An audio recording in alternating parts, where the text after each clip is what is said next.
I'm Krysta Doughty, maiden name Swearingen. I am actually from the Little Canada, Roseville area. I teach kindergarten at Little Canada Elementary. I'm currently teaching in what was my first grade classroom.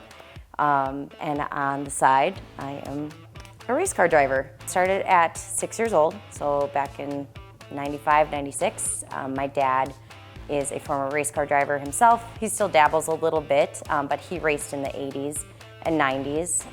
He introduced my brother David and I to racing quarter midgets at the Elko racetrack.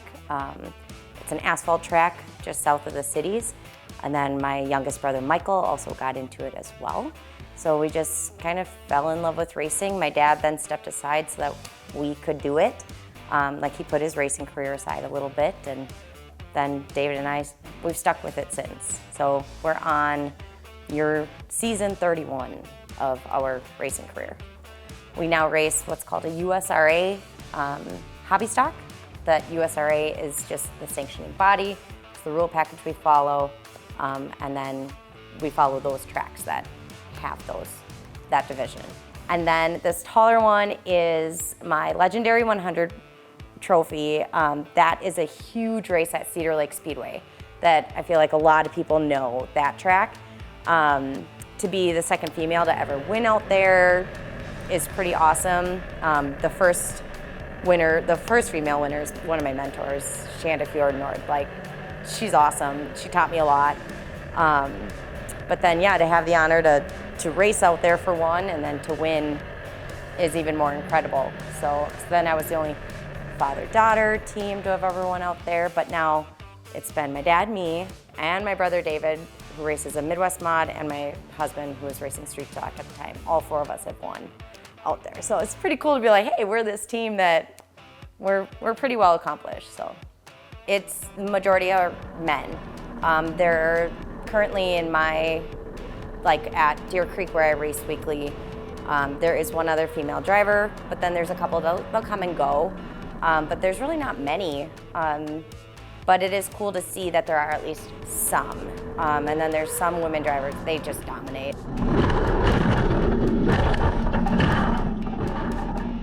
It's out there, you're gonna wreck. You don't want to. It sucks, but it's gonna happen. So I think just knowing that it's gonna happen, and you hope not, that it just kind of is like, well, you put yourself here and you can't be scared. It's just a cool lifestyle. I will say, like, dirt racing and asphalt racing are pretty different in some senses, but I don't know enough to speak to asphalt racing anymore. But the dirt world, like, we have fun. It's just a great time all season long, so. I never treated her differently as a competitor because she was a female. A lot of people, I watched a lot of competitors just like lose their minds over how hard they race her or compete with her or lose to her. And I just never looked at it any different. She was just another driver that happened to be a pretty girl. It's challenging, but can be very rewarding as well, seeing, you know, I just enjoy helping her.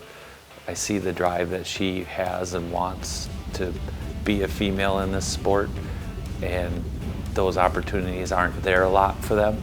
So, and you know, when I can help her, if I can help her, that means a lot to me because so many people have helped me in my career. I like helping her out to see, you know, reach her dreams and goals as well. I hope to keep racing as long as I can. As long as I can at least be competitive is the other thing too, is like, I get it, it's still just like fun to go out there and have a good time and make circles, but if, you know, you want to be out there and doing a good job, you want to be making top 5, and eventually time wears out, but we'll see. We'll kind of see what the future holds for Jet, mostly, and then kind of what Dustin wants to do with the future too, because I know he also wants to keep racing. Yeah, if someone wants to get into it, definitely just make a connection with another driver. Feel free to reach out to me. You know, I can give you some ins and outs and see if it's a good fit.